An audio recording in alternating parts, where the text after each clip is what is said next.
Content creators get a bad rap. They're basically the internet's favorite punching bag, and oftentimes for good reason. Between cupcake enthusiast EDP445, okay, go ahead. Well, I was actually coming out here to pick up a cupcake, and just the absolute monstrosity of a person that is Logan Paul. But this morning, Logan Paul is in some hot water after he posted a video allegedly showing the body of a person who recently committed suicide. It's easy to group all content creators under this one big banner of people who do whatever it takes to exploit minors, get clout, and just absolutely poison internet culture in general. You have a poison in your mind, and the fact that you can't see it makes me so sad.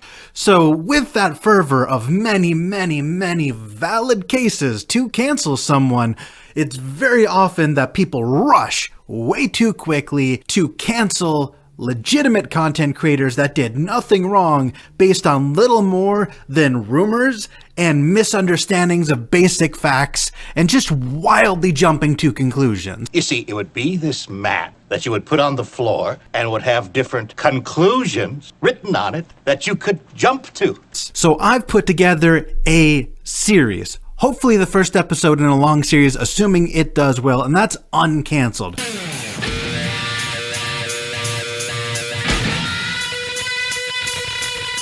I'm going to take a look at some of the biggest controversies over the past few years on YouTube for content creators. And I'm going to dig into these old cases, bring them back to the light, and see, were they really worth canceling? And if so, did they actually stay canceled months and years later? That's what we're here to find out. So, in order to accomplish this task, I have employed a writer. His name is Kenshiro Bones. Yeah. Oh boy. Let's fucking go. He has written me a script. I'm going to read it to you, riff on it, add my commentary, and generally make it a bit more shit. And then, of course, my editor D will add in some garbage tier memes to just make the whole thing objectively worse. If you spelled applesauce with a B, you can call that applesauce. Without further ado, let's get into it, shall we? In today's video, we ask the question, does Projared deserve to be uncancelled? Let's look into the cases presented since the controversy came out. I genuinely wonder if it's physically possible to be as thoroughly cancelled as Projared was when this scandal was out. He was accused on cheating with his wife.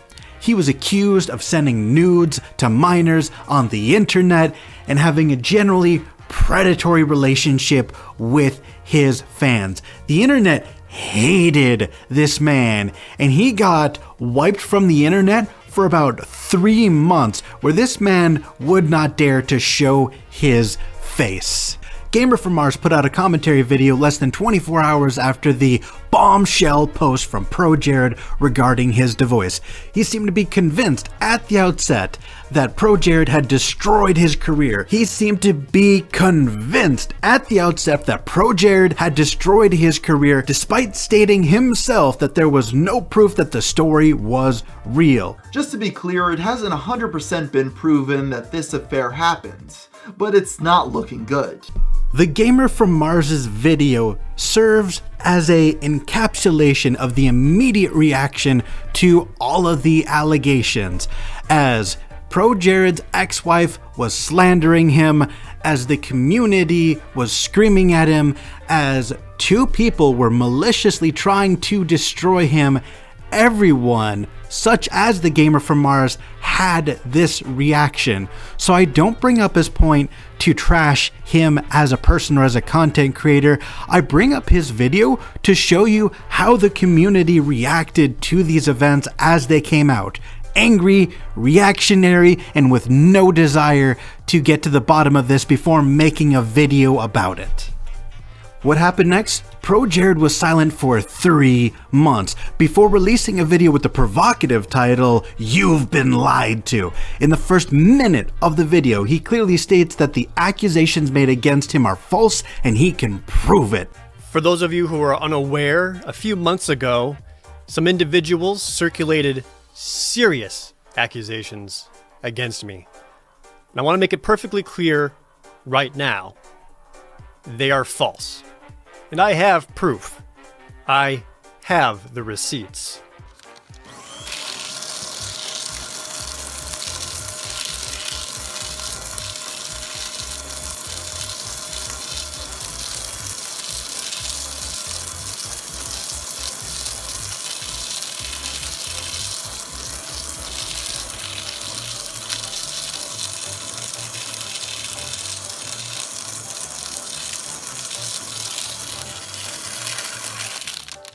He goes on to take direct accountability for exchanging nudes with fans. He clarifies that he always confirmed age of consent before engaging with this. He directly apologizes for the power imbalance caused by his position of influence and acknowledges that his behavior was unhealthy. This is unhealthy. Projared then addresses the main grievance, the allegation that he was knowingly and intentionally engaging in this way with minors.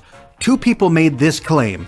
Chai, who also claims they suffered a traumatic brain injury and hallucinations, psychosis, and long-term memory problems during the same time frame they claim to have interacted with Projared. Extremely bad short-term memory. Big gaps in long-term memory. No concentration, occasionally passing out, psychosis.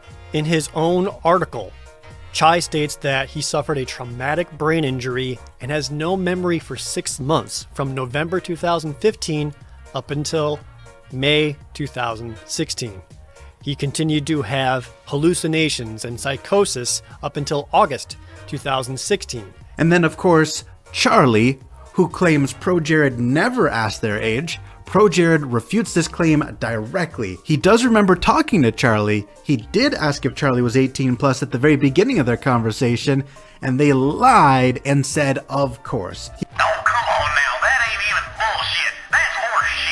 He also disagrees with the claim that he was predatory. He was clear that this was voluntary and for consenting adults. Chai and Charlie take joint credit for sending out an email containing their collective evidence. This was a group effort. Go to therapy!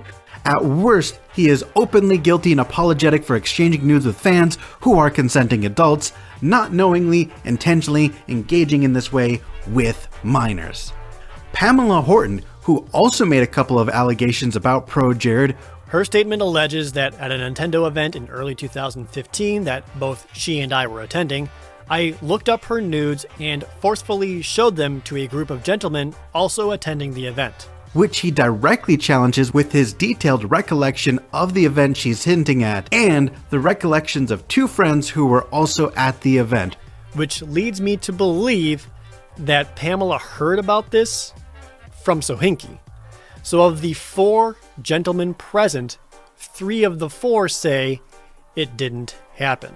Projared then makes some sweeping but potentially fair conclusions about the mob that he faced in the space of time between his statements.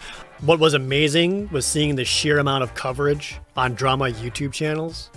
Dozens of them all weighing in from a supposed neutral stance. Not one of them tried to reach out to me. Not one of them tried to ask me, hey, is any of this true? What's your side of the story? They aren't interested in truth or being fair. They wanted clicks. So, given all of the facts, given all of the commentary, I personally genuinely believe that Projared was unfairly canceled by 2 malicious people who just wanted fame and attention because, and this is true, Charlie had links to donation platforms while he was posting about the situation, meaning he directly financially benefited from the situation.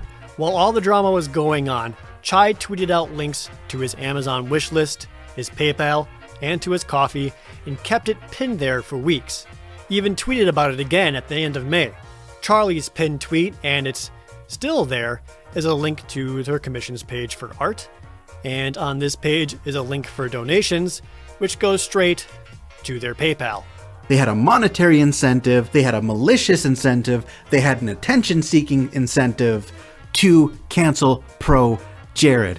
And this is the problem that I have with people canceling content creators on the internet. People are so ready and willing to believe the absolute worst about someone with no receipts whatsoever. And good people, debatably entirely innocent people like Projared, have their careers absolutely dragged through the mud because of just claims.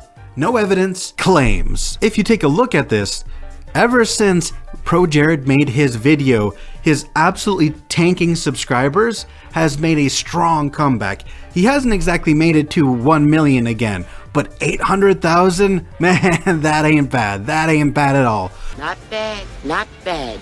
So not only was he canceled unfairly, he also didn't stay canceled because he had an excellent rebuttal. I honestly don't think you can cancel a content creator, even content creators like Logan Paul, who have done objectively, unforgivably horrible things. Hopefully few people go on YouTube to watch videos of people abusing dead animals. And while abusing may be a strong word, zapping a pair of dead rats with a taser seems like a pretty good example. They are still on YouTube, making insane amounts of money, living their best life, despite everything that they've done. So honestly, cancel culture is not only flawed in the fact that it sometimes targets the wrong people, it's also flawed in the fact that it just doesn't work. That's not gonna work. Objectively, this video is based on old tea. The Projared situation is a very, very old situation, but I think this perfectly highlights how the internet has the capacity to believe wild rumors without evidence and then cancel somebody. This is the perfect springboard to tell you about other people who have been canceled and show you that sometimes people who have been canceled have been done wrong. I genuinely want to make a lot more of these videos, and I hope you will support me in doing so. I have a list of content creators that I want to cover, from Nux Taku, Lost Pause, Call Me Carson, Jay Schlott, Angry Video Game Nerd, but I can't do any of that unless you, the viewer, like, comment, subscribe, engage with this video in any way you see fit, and get this video to take off, because the more attention this receives, the more I'll be able to bring you the facts about people who have been wrongly canceled. Cover some of these old controversies with the benefit of hindsight and not being steeped in the hate and anger that surrounded them when it happened. So I hope that you will join me. I hope you will support this video. And I hope you guys enjoy the rest of your day. Bye, guys! He's still 100% cheating on his wife, though, and I just want to say real quick that I don't endorse that. Like, that was still a fucked up thing to do.